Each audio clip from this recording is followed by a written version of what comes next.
Welcome mates and bloodthirsty Lord, by you can call me Lordy, and today we're back on Paragon once again. There's been a multitude of gameplays in the background of this video because this is the Paragon top 5 best heroes in high elo. We're going to talk about the best 5 heroes that can make it on the list and explain why they made it on the list and how good they can be in the high elo gameplays or the very intense matches within Paragon. But also, if you aren't in high elo, this is obviously going to help you out no matter what, because it'll make you play some selected heroes that you can main, maybe even one trick to that elo, so you're able to have more intense matches within Paragon's experience. So mates, make sure you smash that like button and let's try to get 200 likes on this video. So without further ado, let's get straight into this. In our last Paragon video, we did announce a post notification shoutout, which is going to happen now because the winner of that post notification shoutout was Rational Drift. He did answer the question, which was, what is my favorite rapper at this very time? And he did answer with Childish Gambino, and that is correct, mates. 3 or 5 all the way. That music, that song is so lit. So there's your shout out, and some other mates did say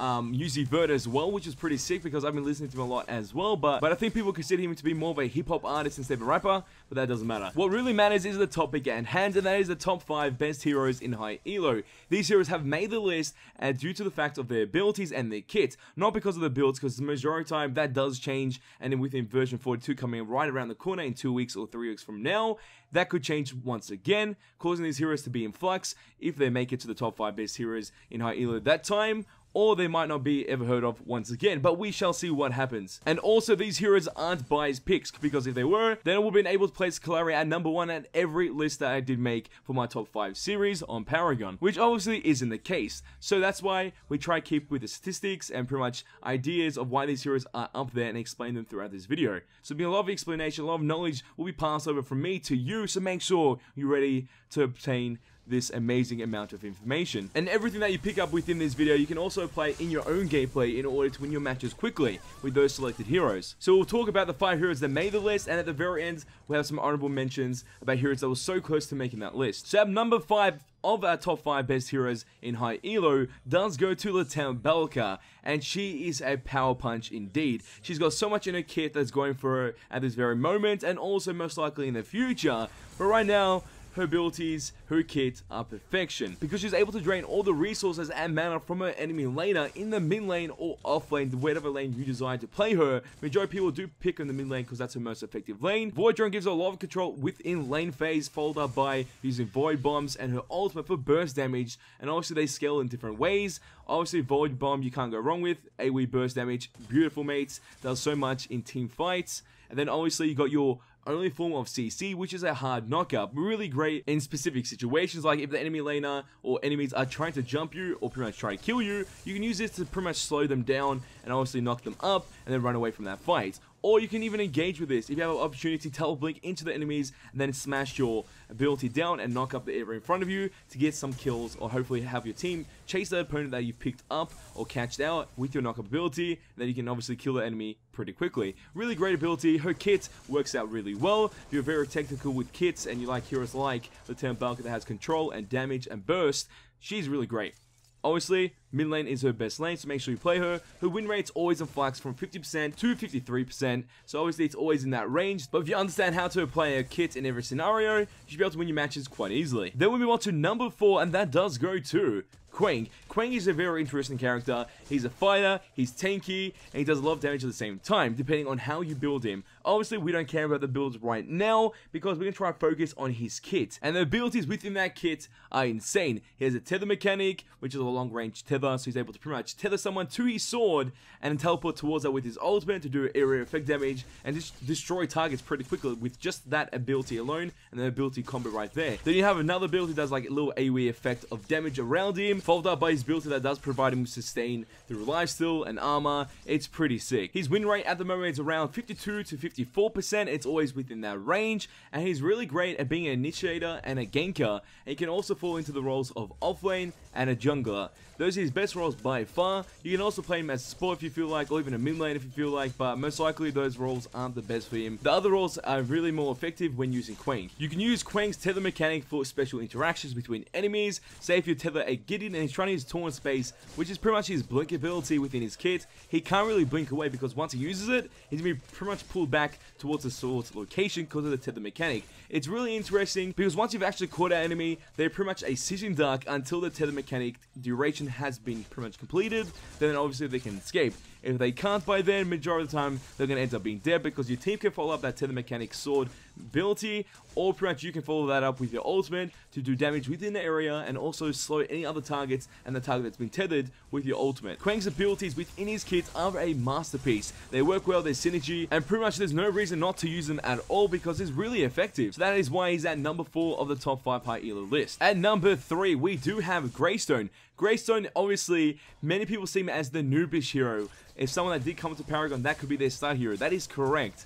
But Greystone is so overpowered in many meanings within every type of elo in Paragon due to the fact that split pushing is so good at the moment, and his abilities and his kit help him out with that quite a bit. Greystone's win rate at the moment is in flux from 49% to 53%, and obviously depending on the scenario and how many people are playing at that elo, it does change. But majority of people do pick him within the offlane role because it's so effective down there, and he can also be played as a jungler, but most effective role by far is the offlane. He does provide an AoE damage ability within his kit, followed up by his leap ability, which he can use to engage fights or disengage fights or try to get out of a sticky situation. He can use his leap ability for that, and then he has his deflect mechanic, which is one of his abilities that he gained recently in one of the reworks, I think in version 41, which pretty much deflects an incoming basic attack shot every couple of seconds depending on how many points he has put into the ability. I think the max limit on that is 3 seconds, so that's really crazy.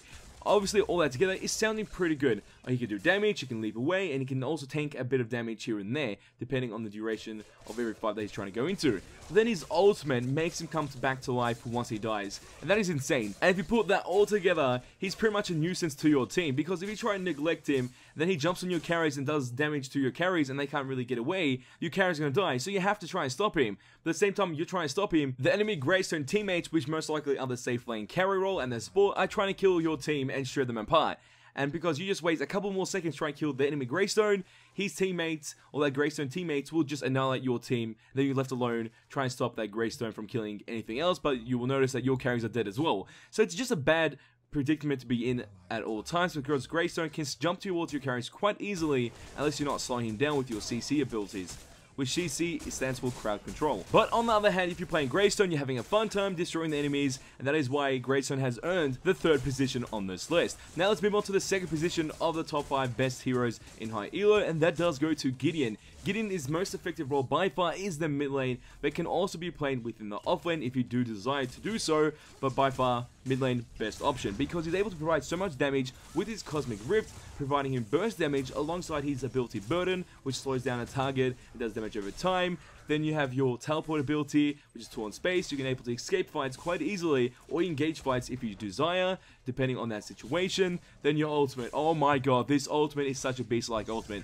By far one of the best team ultimates in the game. Pretty much you activate your ultimate, then every enemy within that AoE radius will get pulled into the center of that circle. That's the idea. And depending on where they are, where they're standing, they go closer to the center of the circle, and they will all take damage at some time within that ultimate, which is insane. Because right now in version 41, his ultimate pulls them so quickly. There's like a very crazy pull at the very start of his ultimate, then there's slowed down pulls here and there in the middle. But majority of the time, if you're already pulled into it, you're going to have a hard time escaping if you don't have a leap ability. And that is why Gideon is just so strong overall. His win rate at this current moment is around 53%, which is obviously a very good point to be in, especially as a mid lane caster that does go pretty much full in, then ult in, is pretty much like left as a sitting duck as he's doing his channel ultimate. But he's very effective if you can pull off that ultimate in the right time, because majority of the time, we end up winning that fight quite easily. And now we move on to the number 1 position on the top 5 best heroes in high elo, and that does go to Twin Blast. This guy is insane in the high elo matches or intense matches. He currently has a 53 win percentage, but that does not matter because of how effective he can be at all stages of the game. He doesn't really have a power spike until the late game stages, but he's super strong early, mid, and late, depending on how you play him, because obviously any of these heroes that we're going to mention here and obviously in the honorable mentions, you have to be really tactical with them. and Twin Blast is one of those marksman carries in the safe lane carry role. Most effective role by far is the safe lane carry, and he's just really great in general with his kit and his abilities. He has a Loop Your Way ability, which you can use to pretty much engage fights or disengage fights, or pretty much get that last hit as he's pretty much dodging an enemy skill shot. Then you have your Grenade ability, which is used for AoE damage or clearing out waves. Really great tool for that. Then you have his Super Quick 3 Burst Shot ability, which is obviously good as well for last hitting enemies or pretty much just doing damage overall and increasing your DPS per second. Then you have that badass ult, which is pretty much like a machine gun Twin Blast, and it's insane. Obviously, the damage on that isn't too crazy. It's just pretty much you're able to close your gap because there's no movement speed penalty when you're shooting with that ability, so that's really great. So you're able to get closer to the enemy while using some type of damaging component within your kit. And I love every part about Twin Blast's kit. His ability just makes sense, and there's so much synergy within that kit. And you don't have to really rely on anyone else to do good, because if you're playing Twin Blast, you can pretty much solo carry majority of your games. That is why he does deserve the #1 position of the top 5 best heroes in high elo. Some honorable mentions that could have made it to the list are FaZe, Howitzer, Aurora, Sereth, Fengmao, Kalari, and Countess. These heroes are all great in their own way. Obviously, they can do more damage, burst, or be more tactical, and play in a certain way that usually people wouldn't expect, and then obviously be really effective at that. All the heroes that we mentioned within the top 5 list and the honorable mentions, if you're able to be tactical and pretty much master their abilities, and understand when to use their abilities, pretty much your restrictions and your limits, and how you can pretty much surpass that limit depending on the situation, if you're able to understand that and be able to apply that within your Paragon experience, you should be really great on these heroes, and if you're able to one-trick them, you should be able to get high elo quite easily if you desire to do that. But mates, as always, in the comment section down below, tell me what you think about the top 5 list, and also if you have a hero in mind that could have made it to the top 5 list, or even the honorable mentions, make sure you leave it in the comment section down below, and tell me why they should be a part of it in the comment section down below. So pretty much your general thoughts and your opinions in the comment section down below. So mates, if you did enjoy this video, show us by smashing that below like button. Let's try to get 200 likes on this video. Mates, want to see more Paragon gaming content, Fortnite gaming content, and gaming content in general on my channel, all you have to do is share this with your friends and hit the subscribe button to become a mate today. And that is all for this video. Oh, time to go, but don't you worry. Be back very soon. Hey dads boys, you ain't seen nothing yet. See mates, I can't put Kalari at #1, just impossible mates. We try our best to pretty much feature her in some way, and honorable mentions may be the best way to feature her, but maybe next time she can make the list. We all hope that mates.